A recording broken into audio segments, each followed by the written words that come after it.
ఈ ప్రభుత్వం రెండు నెలలు సుమారు 200 కోట్ల రూపాయలు వెచ్చించి చేసిన సర్వే అంతా కూడా వృధా అని స్పష్టంగా వారి మాటలతోనే అర్థమైంది.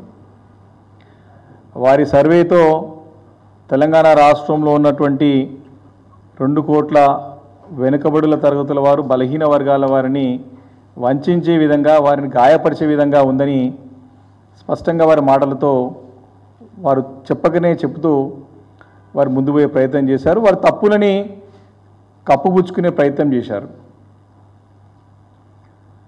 ఈ సర్వే అంతా కూడా మొదటి నుంచి కూడా బీఆర్ఎస్ పార్టీ చెప్తూనే ఉన్నది.